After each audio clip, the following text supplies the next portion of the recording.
পবিত্র ঈদুল আজহা উপলক্ষে জাতীয় মসজিদ বায়তুল মোকাররমে ঈদের 5টি জামাত অনুষ্ঠিত হয়েছে। এর মধ্যে প্রথম জামাত অনুষ্ঠিত হয় সকাল 7টায়, আর পঞ্চম জামাত অনুষ্ঠিত হয় সকাল 10:45। এছাড়াও জাতীয় সংসদ ভবনের দক্ষিণ প্লাজায় ঈদের জামাত অনুষ্ঠিত হয়েছে। রিপোর্ট শরীফুল ইসলামের।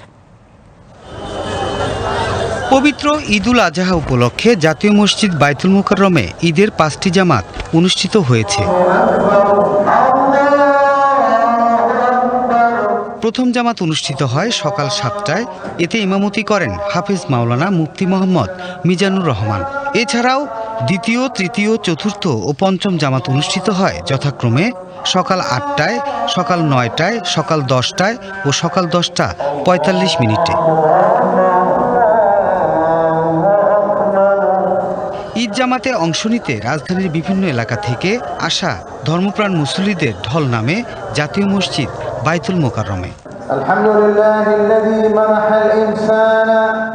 ঈদ জামাতে বিশ্ব মুসলিম উম্মার সুখ, সমৃদ্ধি ও শান্তি কামনা করে বিশেষ মোনাজাত করা হয়। আজকের এই দিনে মুসলিম উম্মার জন্য দোয়া, দাদা দাদি নানা নানি সকলের জন্য দোয়া করছি।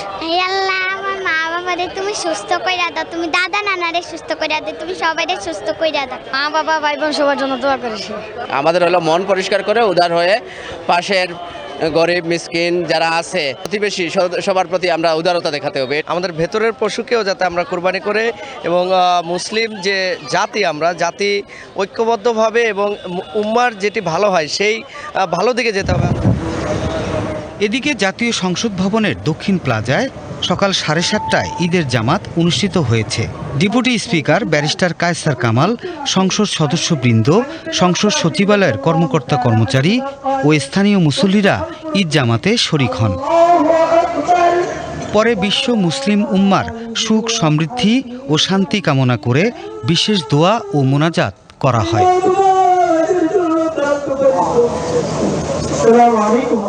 Shariful Islam, BTV news.